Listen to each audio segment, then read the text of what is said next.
Allahumma ya rafi'ad darajat, Allahumma ya rafi'ad darajat. Allah. Guys, budak hayang masantren satu keuntungan. Masya Allah, cemerlang masa depan. Sahanu nyaho, kolotna cilaka di akhirat ku sebab anak nama santren.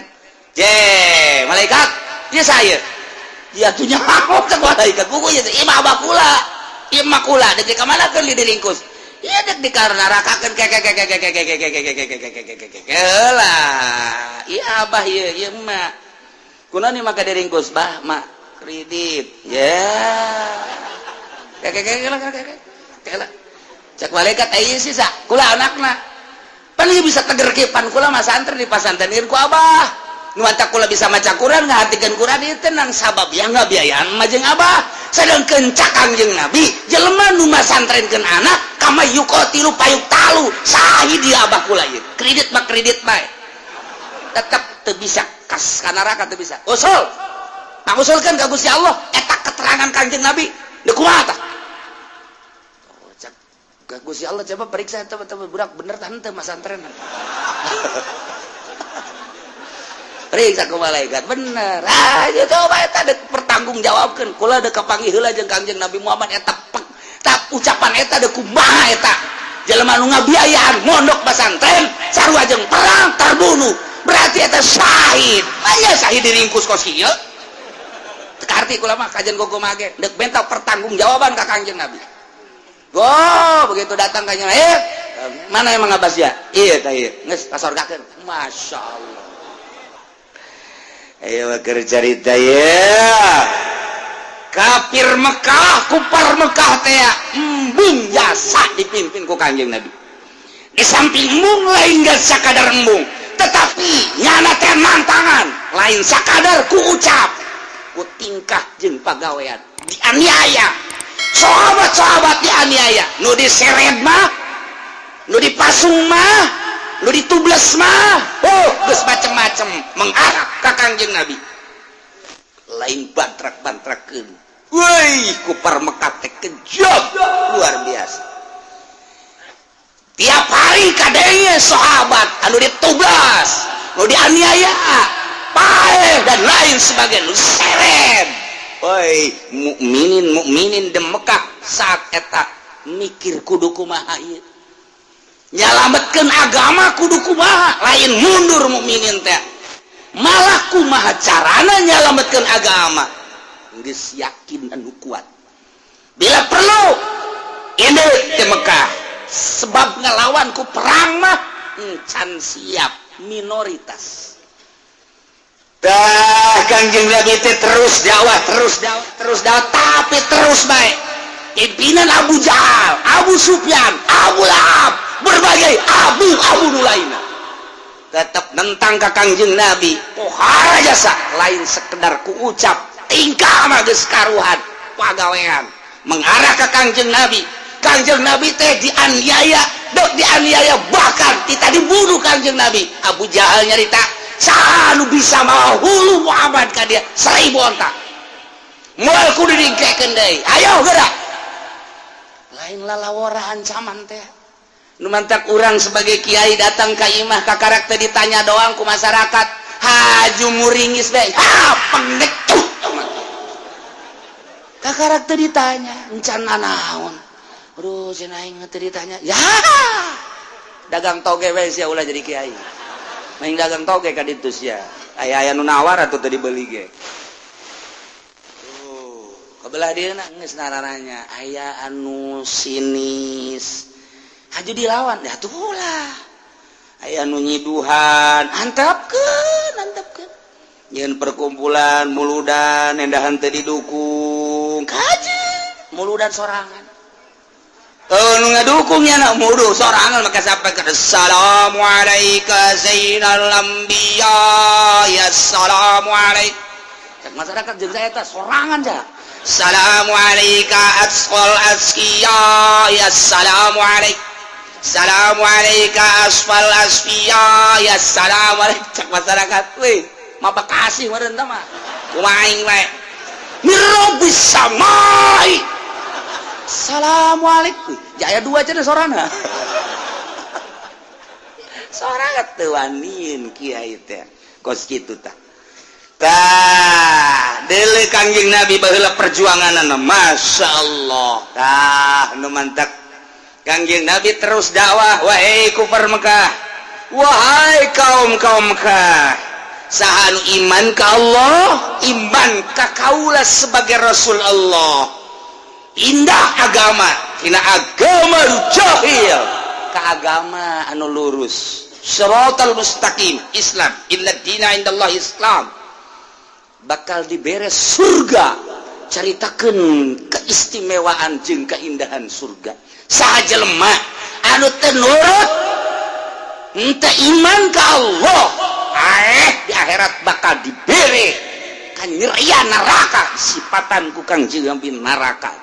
tetap baik lah Muhammad macem-macem segala sorga lah segala neraka lah hirup mangan di dunia doang sebab dongeng nanu paeh udang pan senep eta senep kan aja jantung senep eta segala surga segala neraka mana berita nanti baheula ge mun nya ge aya surga aya neraka saurang we atuh anu hudang jauh mad ngomong teh sok macem-macem segala surga segala neraka padahal nya geus nyaho dina Injil geus nyaho dina Taurat Yahudi bahwa memang aya surga jeung neraka teh ngan kulantaran nyana benci jasa ka Kangjeng Nabi sehingga keyakinan nu aya di jero dadanya ge dianggap eueuh bae kos gitulah jelema anu berbangga diri jelema anu ego kos gitu tetap teiman ku teiman anu mantak ieu dibere ku Gusti Allah ayat innama tu'aduna la'at wa ma antum bimu'jizin lamun nusok ngaji bilagah mah kakarak ngadenge bahasana geges muringkak bulu tetapi kulantaran urang mah teu masantren teu ngaji bilagah nu mantak biasa-biasa bae nusok didengikeun dengan sakadar sorana nu sakadar makharijul hurufna sakadar lagam-lagamna hungkul variasirna krenikna doang henteu diamati eta bahasa-bahasa Gusti Allah dina Al-Qur'an teh tapi nusok ngaji ilmu bilagah mah minimal ngaji johar makdon muringkak bulu iya mah teu muringkak bulu Pak muringkak ge bulu handap muringkak bulu lantaran bahasa ku pohara-pohara teh mana ka poharaanana ieu neretet bae ayat taukid mana hiji inna dua laat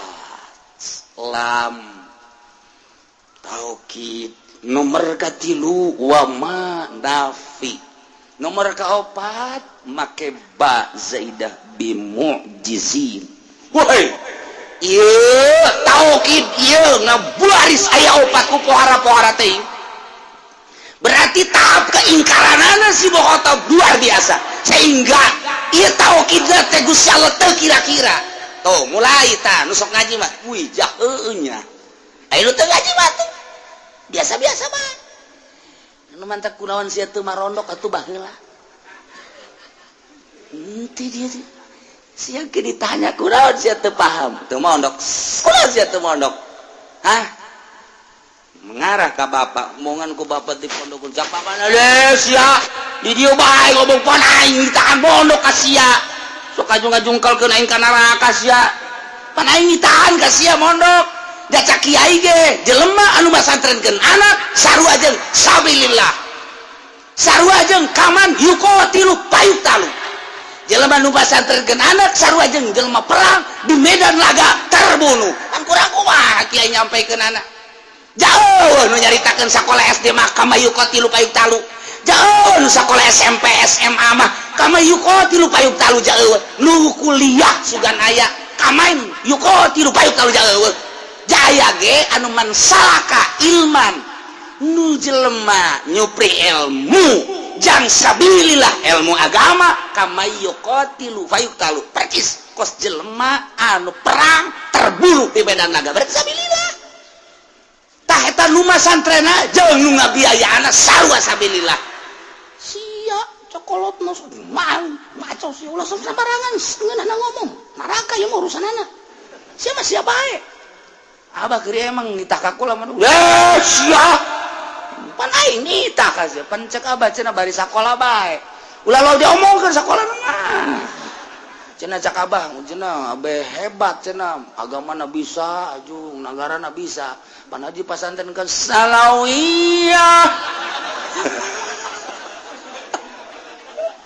emang salah tuh henteu ngan niatna kurang murni nu pasantren mah murni kanyahoan kamurdian eta kumaha eueuh unsur dunia mun hayang nyaho mah pasantren mah eueuh unsur dunia ai sakola mah ieu sakola naon SD hayang naon meunang ijazah kaditura deuk SMP kaditura deuk naon hayang ijazah kaditura SMA kuliah kaditura deuk naon deuk digawe di pabrik minimal kan jadi manajer lamun di pabrik kablah dituna PNS urusanna pitayeun doang beres tapi coba masantren ceng sia masantren heuh naon sia nu diarah ijazah kiaina gitu gablegon main bere ijazah di mana tuh Aisyah deuk harapan naon Allah we wali mah budak ieu ya Allah doang harapan dunia Aisyah cengkel lamun geus balik masantren bakal kumaha ji kunaon mikiran aing lain kitu jaing mah bangun rumek neuleus ya ngabiayaan henteu naon henteu ngapusingan ka aing sia bae urusan itu santri mah pinter pan ngomong lain panu sakola mah tuh kaditunakan digawe atawa kabelah dituna aya acuan segala dagang sausakan geus boga modal lokos kitu mah kecil ayeuna kula mah eueuh urusan dunia mah nu di dulu akhirat janu dagang paeh janu sakola paeh nu digawe paeh kula ge bakal paeh tak kula mah teu boga pikiran urusan di dunia pikiran teh urusan da geus paeh tuh nu mondok makos kitu geus balik sia ka ditu osok mikiran aing kitu kan santri mah berarti kan urusanana akhirat tinggal dilempengkeun doang aya sih seutik-seutik mah nu kurang lempeng aya ngan geus dimimitian putus jeung dunia waduh ai kitu mah cenah kiai mengarah kana putus sekolah hayu kos kitu mungkin negara ku lain putus sekolah tahap keikhlasan Aisyah bisa mah nya sakola jangan bangun negara ikhlas atuh bae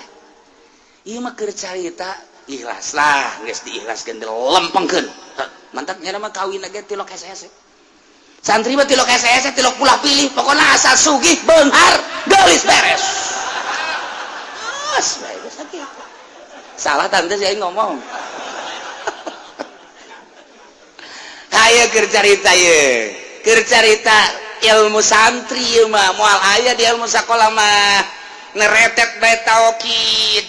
geus berarti mukhatabna sangat inkar keinkaranana mukhatab munkir parah jasa sebab aya opat taukid pan urang ge ka batur teh ngomong dina Johar Maknullah geus teh kudu dicaritakeun teh mah handap keneh mun urang nya ngaji ilmu bilagah ya aya jelema percayaeun bahwa Ki Zaid nangtung cukup bae ko Zaidun beres Zaidun qaimun beres tapi aya jelema ieu mutaradid teh antara percaya jeung henteu kana nangtung Ki Zaid bagus ditaukidan istihsan geus cek urang teh oh inna Zaidan qaimun sa'nya Ki Zaid eta nangtung bagus tah oh geus pake sa'nyana eta bagus mun masih kena ingkar oh mahnya Ki Zaid geus bisa nangtung pan geuring kabari di rumah sakit impus ih sabaraha poe sia di ditu asal geus aya 2 minggu mah ku aing mah geus bisa lelempangan inna Zaidan la qaimun teu kudu make la qaimun cukup inna Zaidan qaimun sanya lagi langsung wajib tadi taukidana sebab mukhatabna munkir wah can percaya aing mah tambahan deui inna Zaidan la qaimun can percaya kene bae tambah deui iya Zaidan la qaimun wah poharaja sapan teman kos cicintaan geus sarua Sarwiti aku cinta padamu eta bahasa ikhbar Sarwitina ngomong, masa sih? Tendengan taukid, sesungguhnya aku cinta pada. Make sesungguhnya. Wah, yang bener sih. Gitu. Aya kene, nyeula teh semunang tangan berarti ingkar kan. Sarwiti, dengarkan baik-baik. Pencerongkan matamu. Waduh, make pencerongkan segala. Sesungguhnya aku ini benar-benar, make benar-benar cinta padamu. Di hatiku ada bibirmu. Bu pohara aja sama neta. Eta ngaranna mukhatab munkir. Tuh, ieu ge sarua lantaran kaum Quraisy ingkar, tahap keingkaranna pohara jasa. Woi, taukidna pohara. Moal sambarangan Al-Qur'an mah lamun mukhatabna henteu munkir. Moal kudu ditaukidan. Tapi ieu mah kulantaran Abu Jahal jeung sederet adalah pohara jasa inkarna lain sakadar inkar tetapi nyaci maki ka Kangjeng Nabi lain sakadar nyaci maki ka Kangjeng Nabi mengarahkan penganiayaan terhadap Kangjeng Nabi maka Gusti Allah mere inna ma tu aduna la'at ya Allah ya Rabbi senyaknyana ma kiamat ma ganjaran ma siksaan ma penganiayaan di akhirat lat yakin bakal datang jasa tuh make taukid pohara jasa. Masya Allah lamun bahasa laat eta sok digunakeun kada janji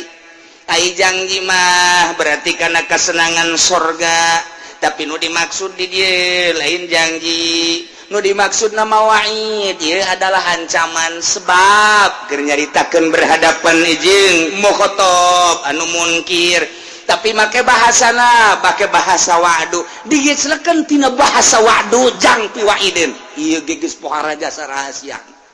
ieu Al-Qur'an hese Al-Qur'an mah diterjemahkeun sepintas malamun teu dibongkar mah hese bae nyaritakeunana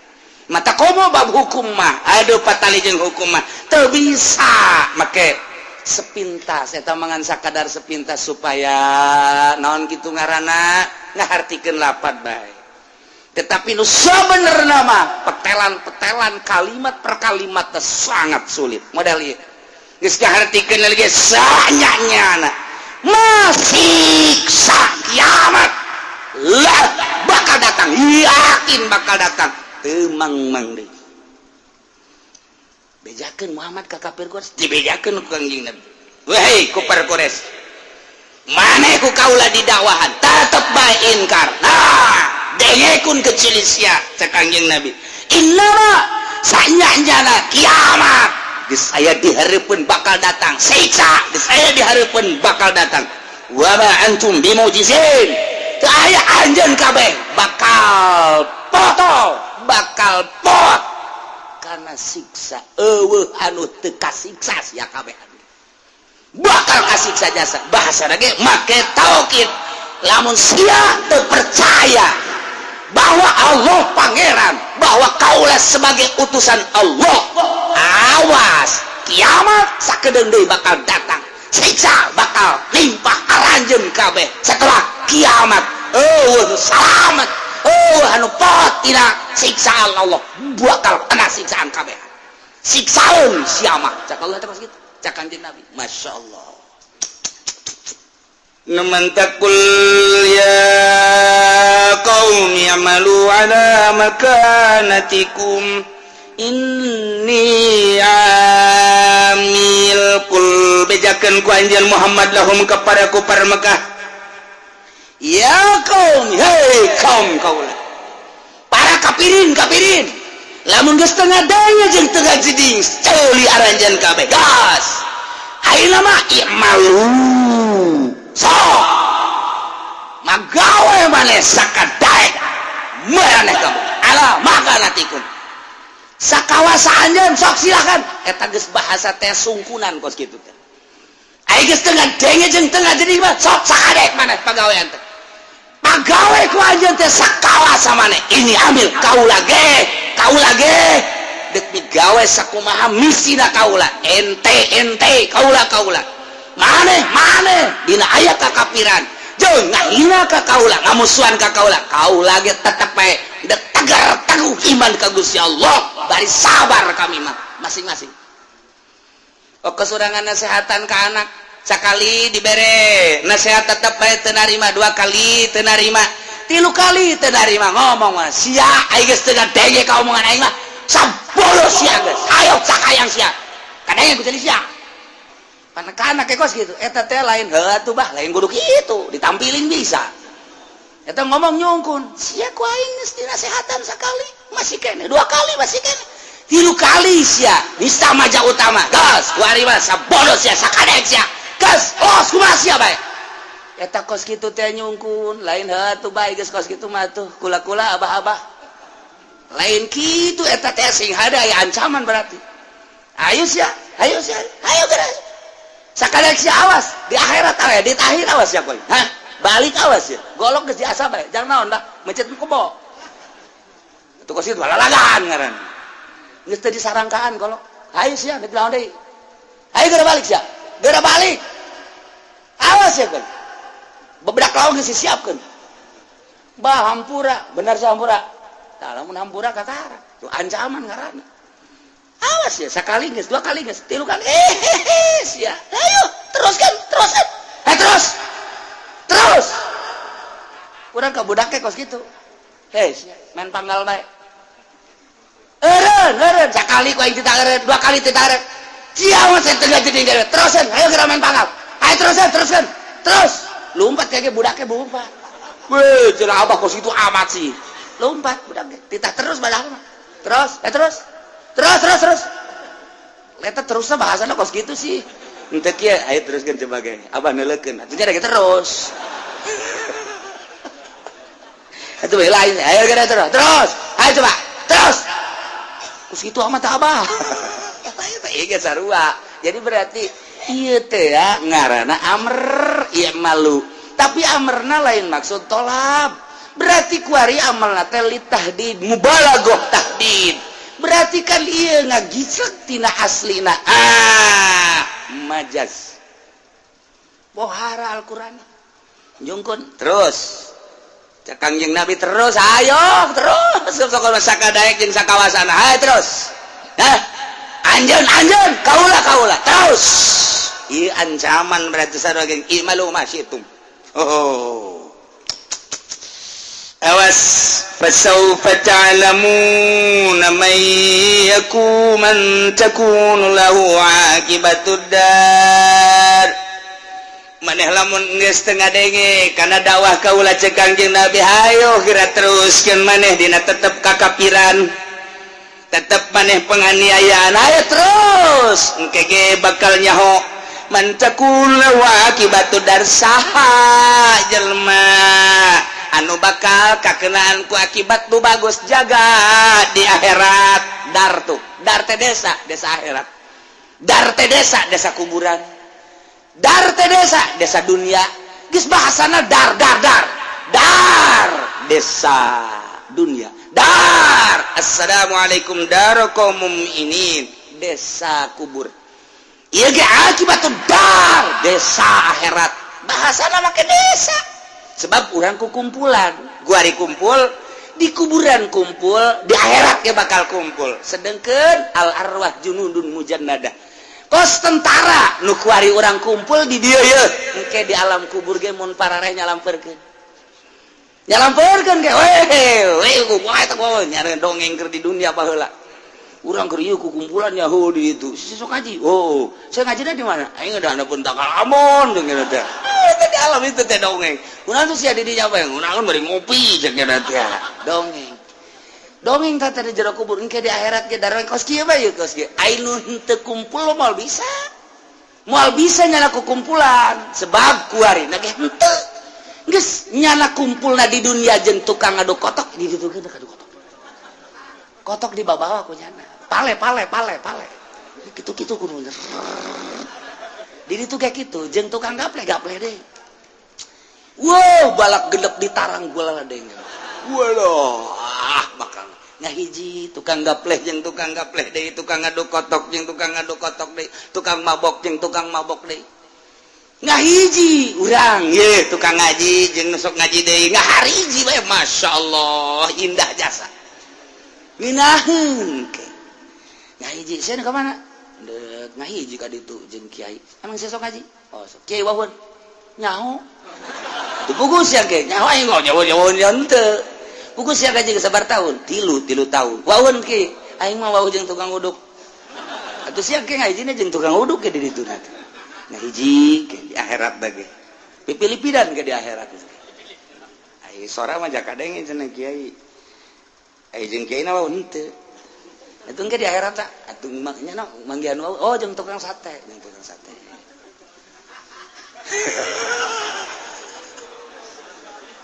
Satu di luar teh sial aman memang siapa sial aduh sudah dipuatin ke masjid saya tetep muat alasan kopi itu mah beda itu salah ini mah alasan babari ngopi lain deh kumaha alasan bocor lamun ka majelis kafe mah tuh mal muat mantak ulama di luar sia nu mantak di luar kunaon teu muat majelis bener tapi kan aya lain anu lain kitu sia nu mantak di luar kunaon kalau ngomong aing ngaji ge asal kadeuleu bae danan pipilipidan atau di akhirat teh pipilipidan atau percis engke di akhirat kos di dunia bae kos kieu kahirupan mata disebut ge dar rahasiana aya dar teh kos kitu pasaupa ta'lamun cek Kangjeng Nabi ente maneh geus tetep kakupuranana kaula tetep Islam iman sabar engke ge bakal nyaho saha kerja di sipam anu ke diberi akibat terpuji di akhirat anu iman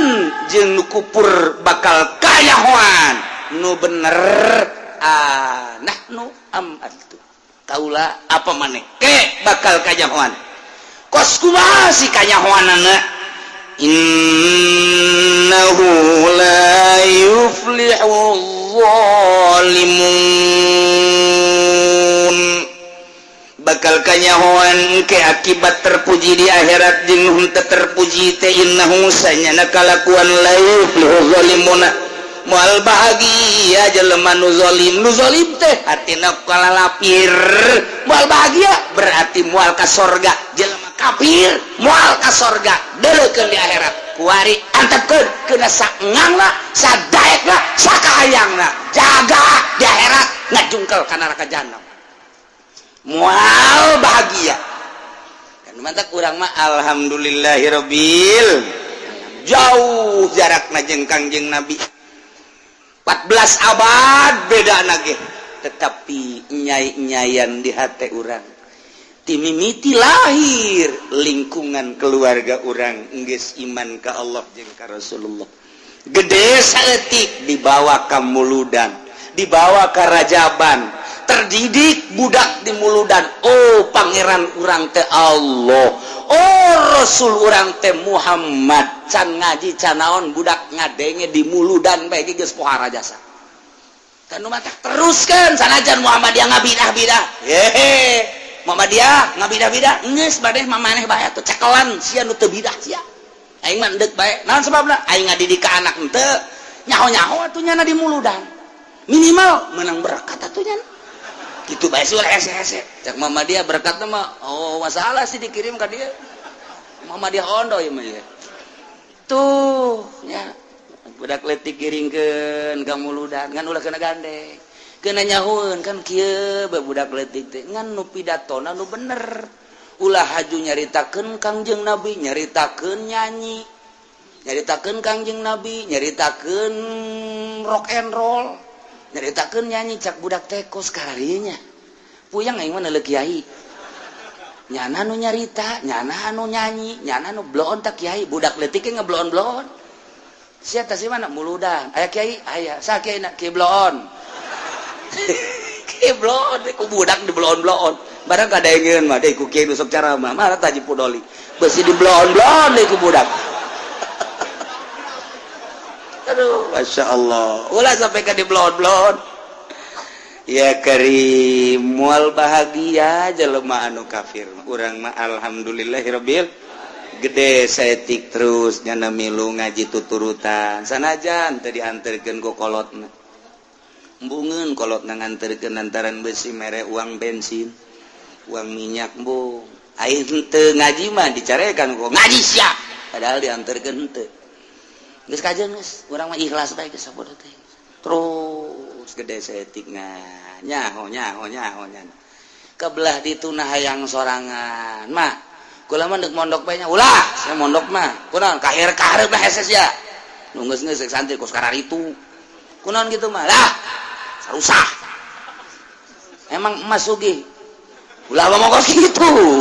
pan abah geus sakola abah sia sakola sugih teu ih ulah ngakurkeun ka abah atuh ka santri ge ulah ngakurkeun ka nu susah atuh abah keur sakola naon abah mah keur kuliah ku ade sugih teu ulah ngomong kos kitu kuliah mah kuliah bae tapi susah abah sia mah jadi ku ari dagang naon tah abah dagang teu becus abah sia mah kuliah digawe ge atuh kos kitu malah mah hampir ditangkep abah sia mah tuh tapi ulah ngukur ka abah sia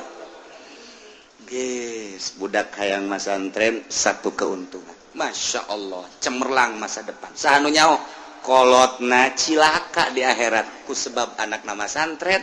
je malaikat ya saya ya tuh nyaho ke malaikat buku ya imah bakula imah kula dek ka mana keun di ringkus iya dek di karenarakakeun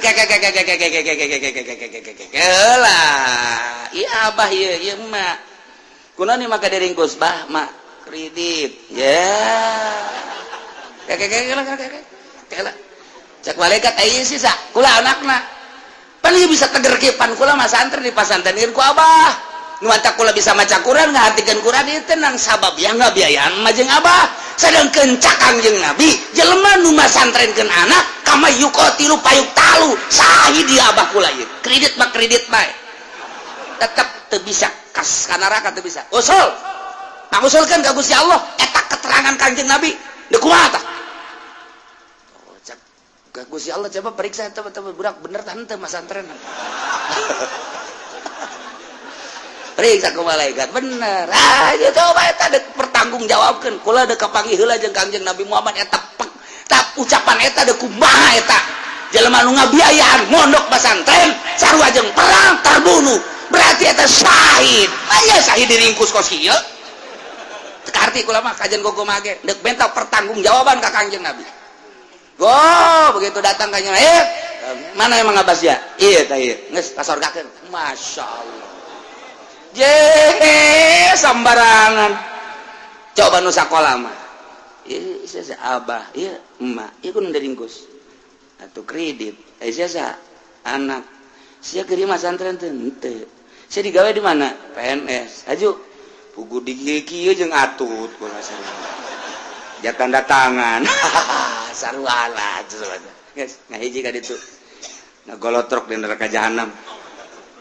itu warteg pasantren mah ulah sambarangan jang soranganna salamet indung bapa salamet bahkan nu ngararaji ge eta saha tah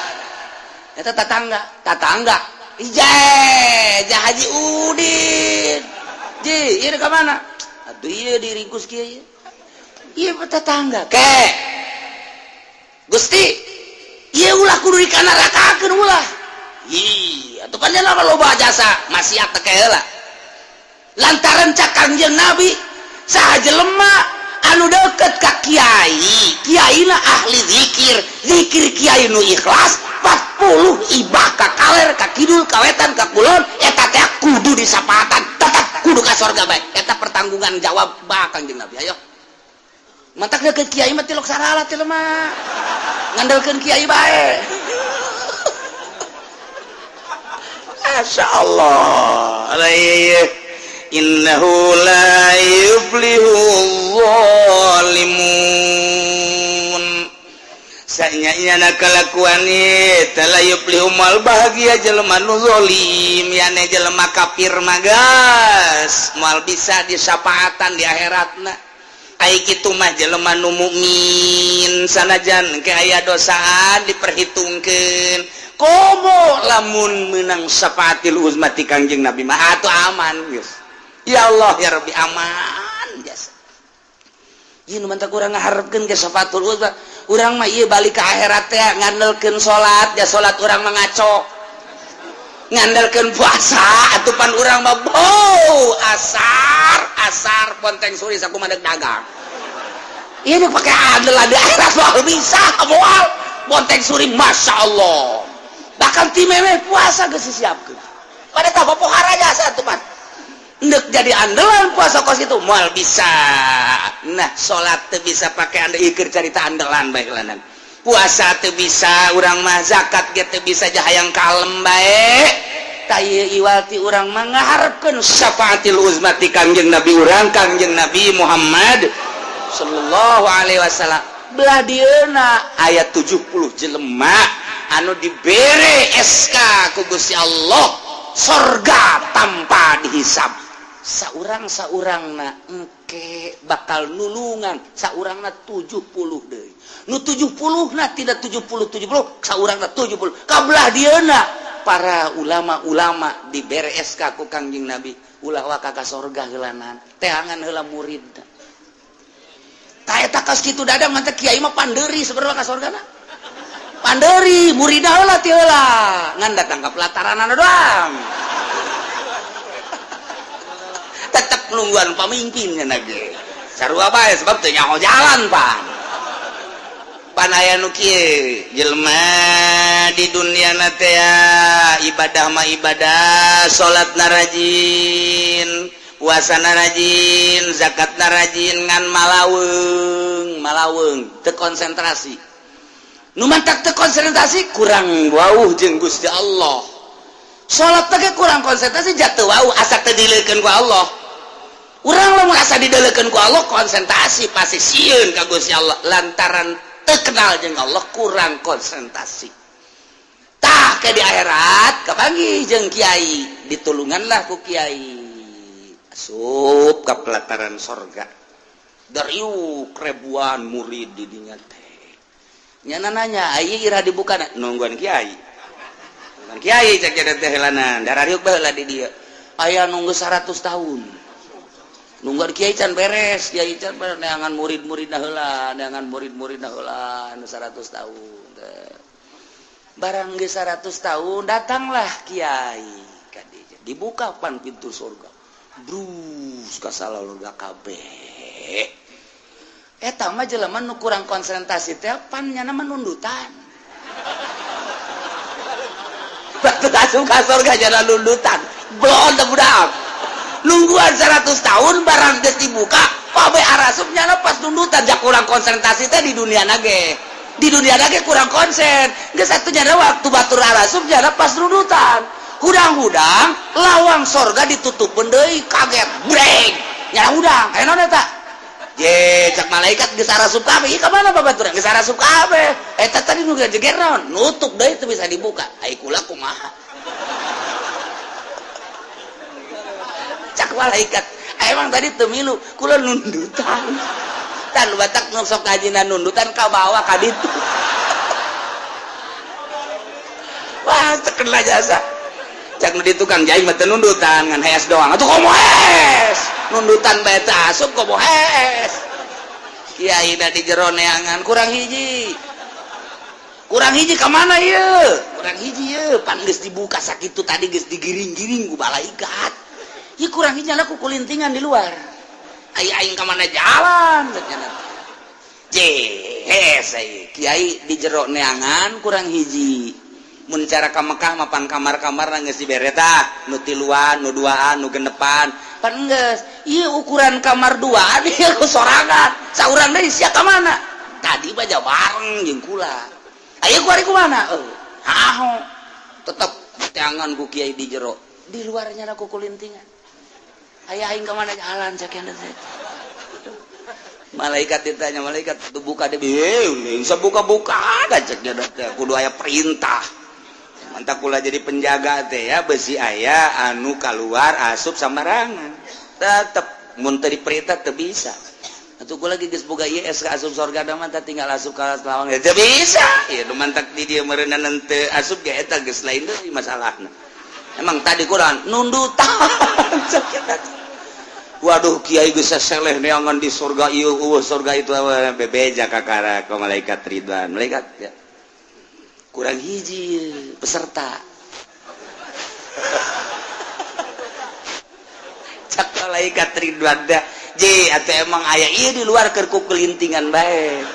nyana ngan geus benta ka kula ge menta asup ngan kulantaran nyana kula cenah perintah atuh teu bisa je coba dibuka begitu buka aya keur nundutan deui bae ya Allah mataku guruna gitu heuy hudang sia hudang kakarek kira beunta aduh alhamdulillah jadi jelema nundutan mah ka sorga ge ka bawah Masya Allah guys mulai ti minggu harap ulah nundutan bila perlu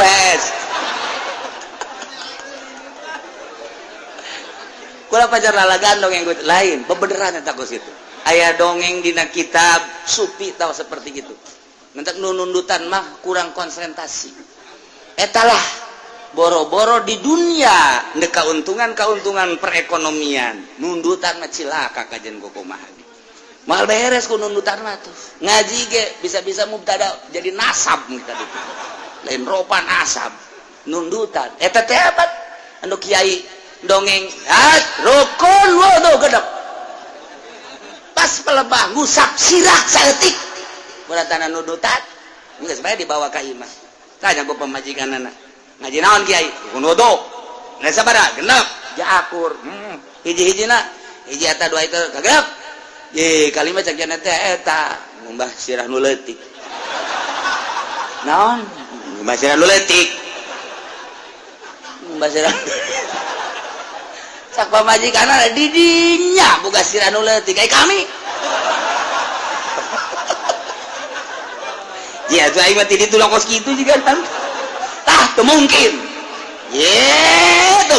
mungkin atuh geus kos kitu manya rukun wudu jangan lalaki doang kan bener lah we aya rukun wuduan lamun ngumbah sirah nu leutik di dinya nu boga kami oke ngajak kena teh emang ngajina di mana anak pentang lamun jakena aingan coba ngaji deh ka ditu eta gara-gara kos kitu pan rukun wudu jadi salah iyalah nundutan mah kos kitu nah innahu la yuflihu mudah-mudahan urang kabehan dibere kuat iman urang dibere tegar Islam urang dibere sampurna sehingga urang ngalaksanakeun ibadah dengan mantap ka Gusti Allah akhir hayat urang husnul khotimah di akhirat urang aya dina ridho Allah menang syafaatul uzmati Kangjeng Nabi urang babarengan urang kabehan bapak urang bapak kolot urang uyut urang anak urang incu urang keluarga urang pamajikan urang kuabe tetangga urang arasup ka sorga melalui syafaat Kangjeng Nabi Muhammad sallallahu alaihi wasallam. Aya nu bebeja bae kiai kula moal ngaji minggu ieu mah lantaran ngabesan aya keneh bae sakitu geus panjangna ge eta libur atuh kumaha sia bae teh kudu bebeja teh mokos kitu ngizin awak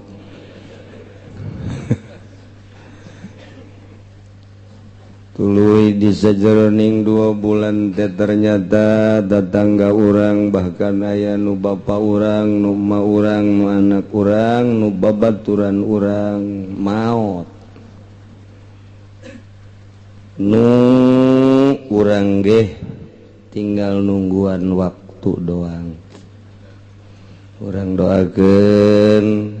Bapak urang nu geus ti heula di heulaan urang emak urang nu geus ti heula di heulaan urang tu keneh anak urang dulur-dulur urang tatangga-tatangga urang kawauh-kawauh urang ahli-ahli majlis nu di dieu nu ninggalkeun urang ti heula salila 2 bulan kamari khususna umumna ti samemeh-samemehna urang doakeun mudah-mudahan ditetepkeun iman Islamna dihampura sakabeh dosana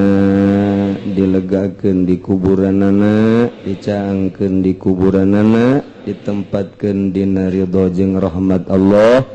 dibere naimul qabri ku Gusti Allah bi barakati umil Quran al-Fatihah. Bismillahirrahmanirrahim. Alhamdulillahirabbil alamin arrahmanirrahim maliki yaumiddin iyyaka na'budu wa iyyaka nasta'in ihdinas siratal mustaqim siratal ladzina an'amta 'alaihim ghairil maghdubi 'alaihim waladdallin. Ulang nuruikeun materi pangaosan urang nu ayeuna keur nyaritakeun masalah hadonah.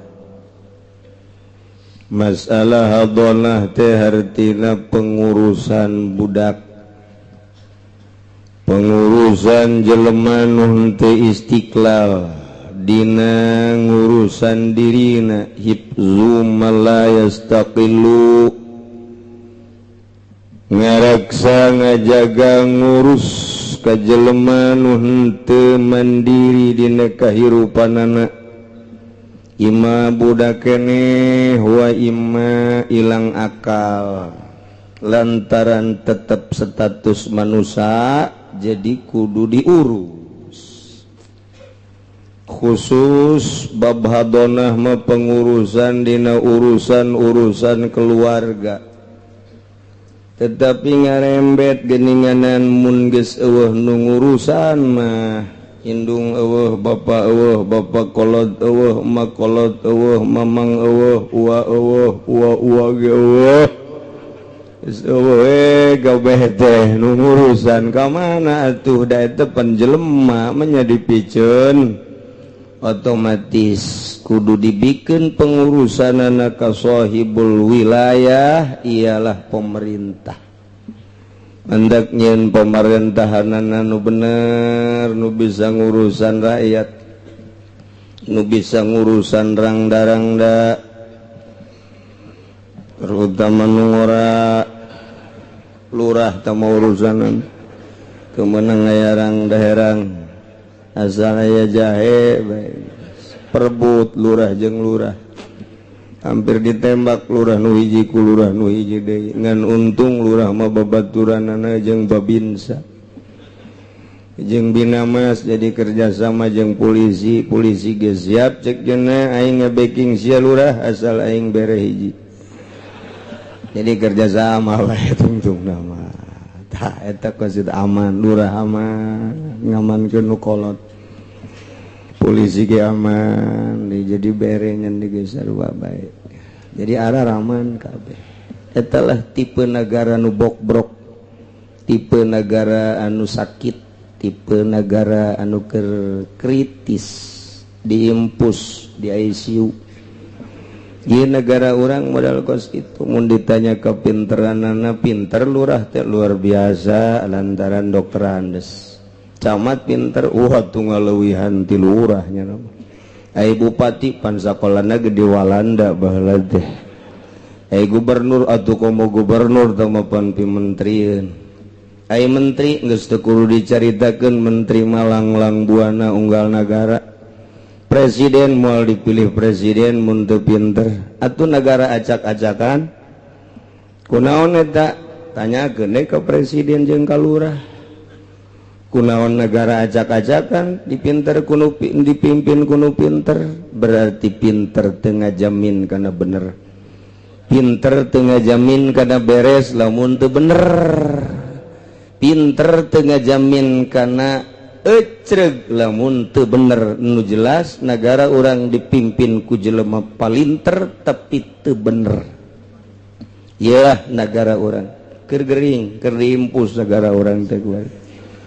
Waduh, ngap-ngapan modar mau bahas-bahas semuka sagedeung deui asana ieu. Tuh nya. Atuh kieu bae cenah kiai guari mah urang neangan pemimpin nu bodoh deui, nu pinter ge sakieu ku nu bodoh. Atuh kudu nu kumaha atuh. Nu bener pokona mah. Saha atuh nu bener teh? Atuh kiai nu bener. udah ya lain kiai satu kiai nu pas jadi presiden ya udah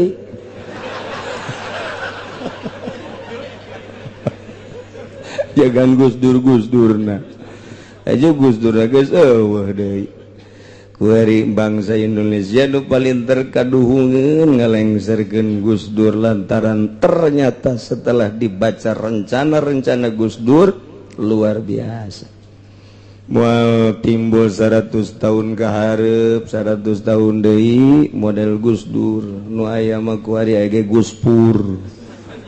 kos kitu bentukna bangsa miing kabeh teman Darto bae kadinya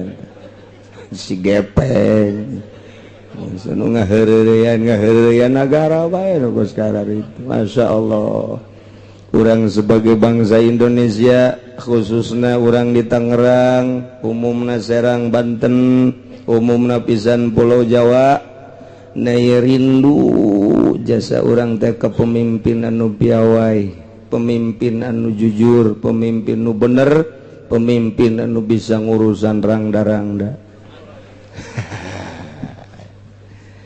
tenang cenah urusan rangda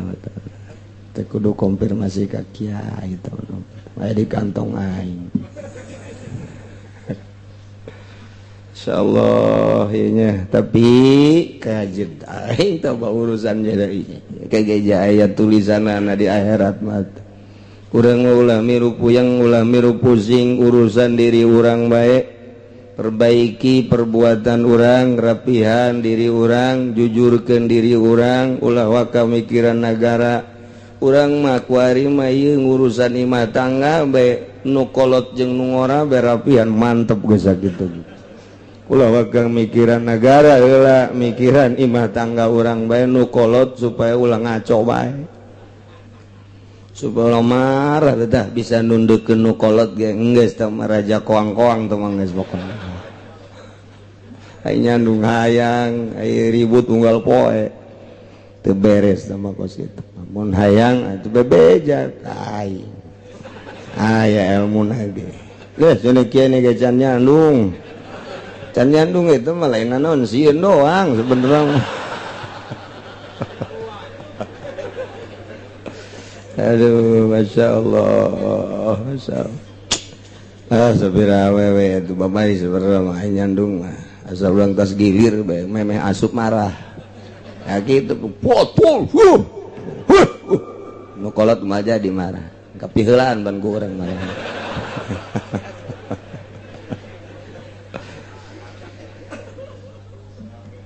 memeh urang nyaritakeun pengurusan negara nu bakal diatur di jero kitab fikih aya siasah Syafi'iyah aya siasah Malikiyah aya siasah Hanabilah aya siasah berbagai imam-imam diatur sedemikian rupa nemantak salahna lurah salahna camat bupati kudu sok ngaji mah kanyahoan jasa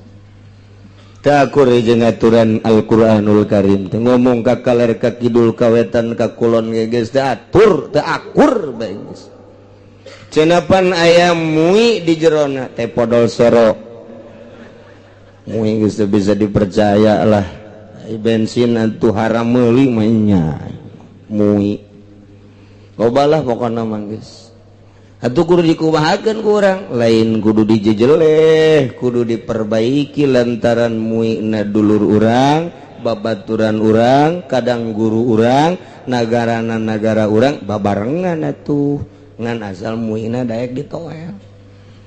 ngan menyana mah ditoelna kudu mangke cek nu di luar naon tah atuh sia teh ngajina di luar sanu nitah teu nyaho naon eta pokona rahasia eta mah kanu di jero ngabejaan we kanu di luar bejaan we ka mui emang bener kudu make ieu mui marah tampiling atuh mui bongan sia gitu marah gelut jeung aing menya hasil ngaji gelut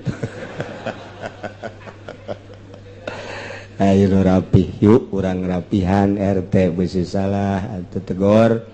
RK besi salah tegor lurah besi salah tegor cenah aja salah kabeh lurah mah turunkeun atuh jasian nu naekeun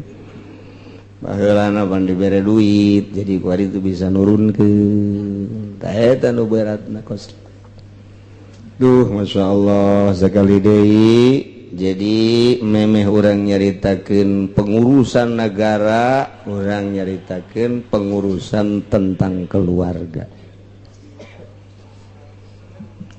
Dina masalah hadonah syarat anu ngurusna aya 8. Nomor kahiji nu ngurusan budak teh adalah huriyah pangkat merdeka. Mantak kamari geus dicaritakeun ku Ki Musonib wala hadonata lirokikin teu meunang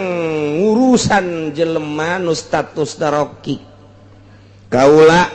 budak amat boro-boro ngurusan batur cacakan ngurusan diri nage aya di bawah naungan sayyidna hiji. Nomor kedua kudu nu boga akal nu mentak la hadanata li majnuni nu edan teu meunang jadi pengurus rumah tangga. Syaratna kudu boga akal nu mentak nu edan nu boga status kurang akal teu meunang ngurusan budak. Nomor katiluna kudu amanah nu mentak la hadanata li fasikin jelema fasik teu meunang uras-urus. Kudu nu amanah, kudu nu terpercaya. Lebab anu fasik moal bisa ngurusan batur cacakan ngurusan sorangan get can ecreug. Nomor kaopat kudu nu beragama Islam nu mentak la hadanata li kafirin teu meunang ngurusan kitu jelema kafir ngurusan jelema muslim. Syaratna kudu beragama Islam. Nomor kalimana syarat dina pengurusan eta adalah kitu antah lual hadina min zaujin ajnabiyyin. Lamun papisah salaki jeung pamajikan bisa ngurus ka anak sotes syaratna encan nikah deui kanu sejen. Mun indungna geus nikah deui kanu sejen teu meunang ngurusan anak lantaran indungna boro-boro ngurusan anak, ngurusan salaki ge eta can puguh bener. Sebab salaki anyar teh mah kudu diurusan, kudu dipandian luhur handap, kudu diusapan, geus teu kaburu ngurusan anak. Nomor kagenepna nu ngurusna teh ieu adalah kudu nu bisa nyusuan ka budak. Nah ieu nu ku urang kuari dek dicaritakeun. Wa in kana radian lamun aya nu diurusna eta budak leutik anu nyusuan nu nyusu. Budak anu diurusna masih keneh nyusu keneh atuh usturito antur diahu isyaratkeun kudu nyusuan atuh si indungna kanu jadi anak. Kan kuari lamun nyaritakeun nyusuan teh geus teu kalaku di lembur. Asi teh geus teu pati kalaku di pakotaan aya di palemburan ngasi. Nu mentak di kota mah atuh teu kalaku nyusuan teh lantaran geus stabil perekonomianna. Aya di lembur mah encan stabil, di lembur ge embungeun indungna nyusuan anak mun stabil mah. Lantaran can stabil perekonomian anak tetep jadi kapaksa lain dedeh jeung nyaah kanu jadi anak. Malah mah anak di mana indung di mana di kota mah dibikeun ka bisister. Kadang-kadang kapanggihna ge saminggu sakali gitulah di dunia karir mah. Abi di palemburan mah masih kene berjalan indung nyusuan anak sanajan lain dedeh sawareh mah lain nyaah sawareh mah. Ekonomina we can kabeli cai susu, can kabeli susu sapi, jadi disusuan kunyana, gitu. Mantap. Lamun ditanya kunaon si ibu teh daek nyusuan anak, mesti lambeng gitu nanti. padahal mah eta urusan gede jeung leutik mah watek tah kos kitu aya nu henteu nyusuan ge lambeng mah lambeng bae aya nu nyusuan bae aya itu peungkeur bapeungkeur bae sarua bae tah mah urusan dirina lamun dadadina loba ngadahar gaji tah lambeng lamun dadadina loba ngadahar bangsa nu teuas-teuas lah salak peungkeur teh kos siapa sariri heran aing mah kos kitu bae ge lamun aya budak diurusan ku indungna tah syarat nomor ka-8 mun budakna masih kene nyusu indungna kudu nyusuan kanu jadi anak lamun geus teu daekeun nyusuan indungna teu daekeun nyusuan padahal masih kena nyusu nah ieu kudu dioper teu meunang di urusan ku indungna samajan nyana indungna mudah mah embung nyusuan atuh kan terbengkalai budak teh jangan deui saha anu sok nyusuan jadi berarti dikulikeun nyusuanana cara di Arab kulikeun eta teh kos kitu teh supaya rapi aturan imah tangga teh supaya benar-benar budak teh ngarasa diurus kudu jadi indung supaya benar-benar budak teh ngarasa aya dina naungan indung tah eta mun budak masih keneh nyusu maka indungna disyaratkeun kudu daek nyusuan kudu nyusuan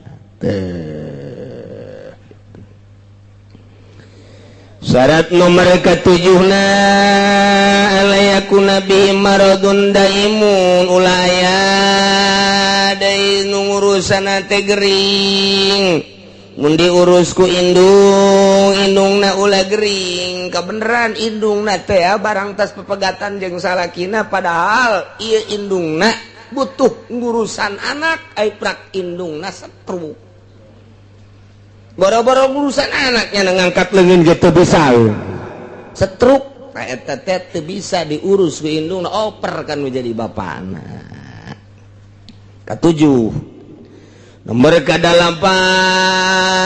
alayakuna a'ma ulah aya nu ngurusan budak buta bisa raragagan ka sumur kabehan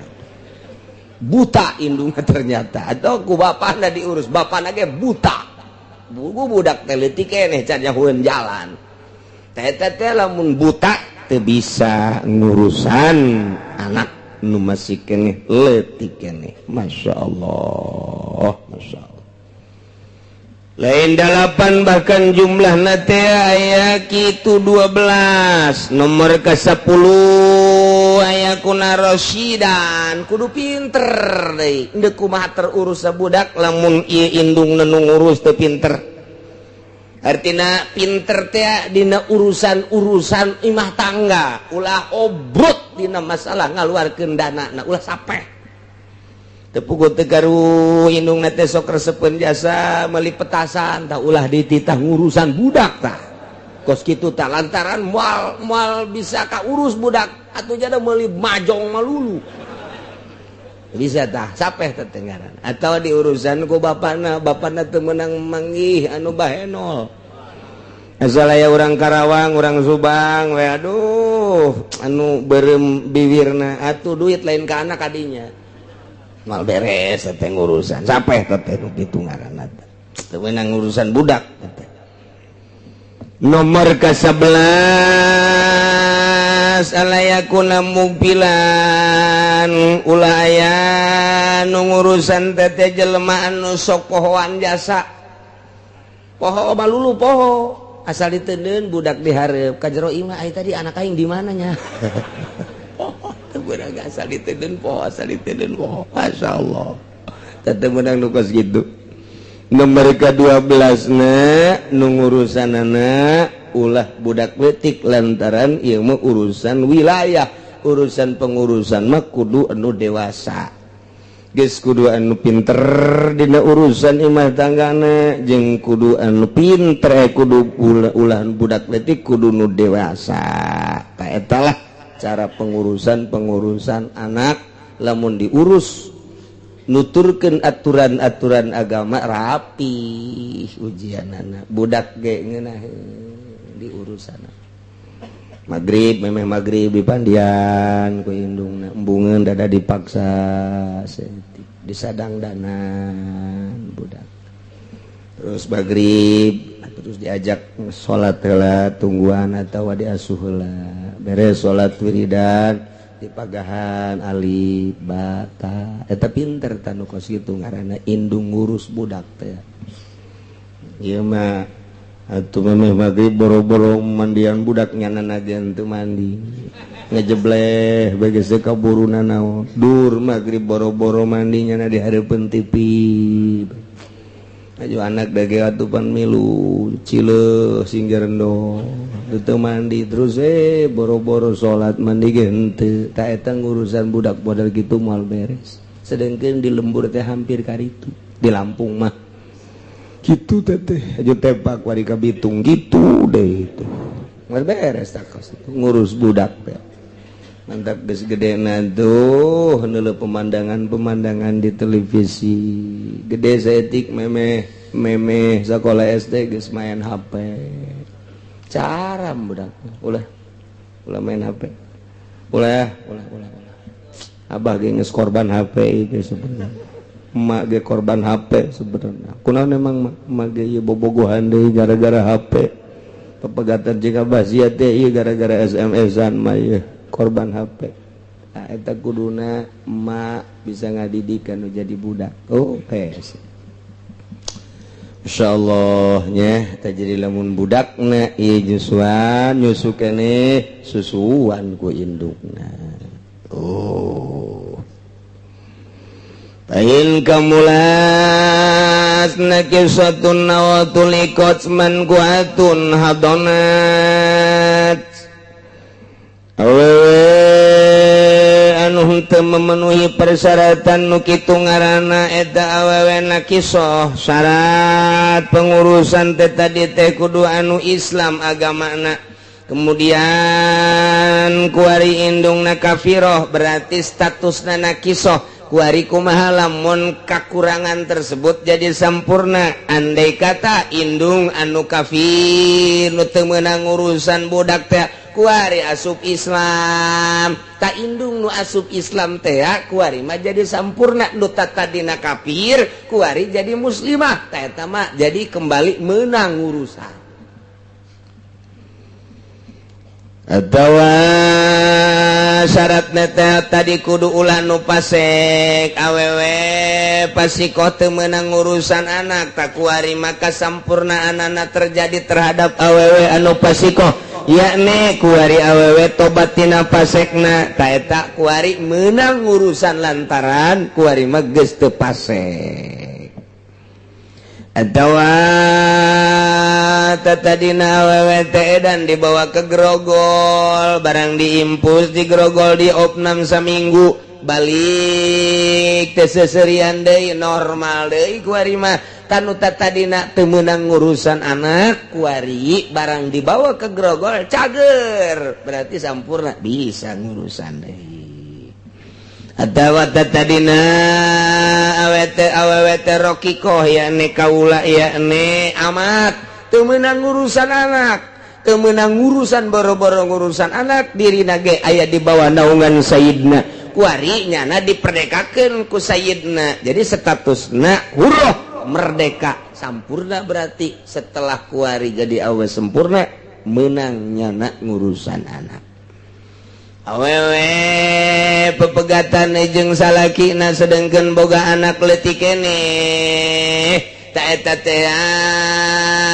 diurusna teh ieu adalah ku salah sahijina mun nyusuan atuh mun nyusu keneh kabeneran indungna nyusu aya cai susuan ku indungna salila encan nikah barang indungna nikah deui teu meunang urusan budak lantaran moal kaurus eta budak sebab wari boga urusan nu leuwih gede urusanna tibatan budak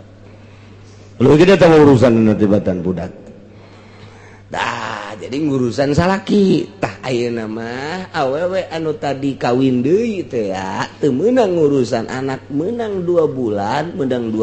ditolak deui ku salaki nu anyar Jadi berarti kuari mah geus ditolak, statusnya sampurna kuari bisa ngurusan budak deui. Tuh. Nya.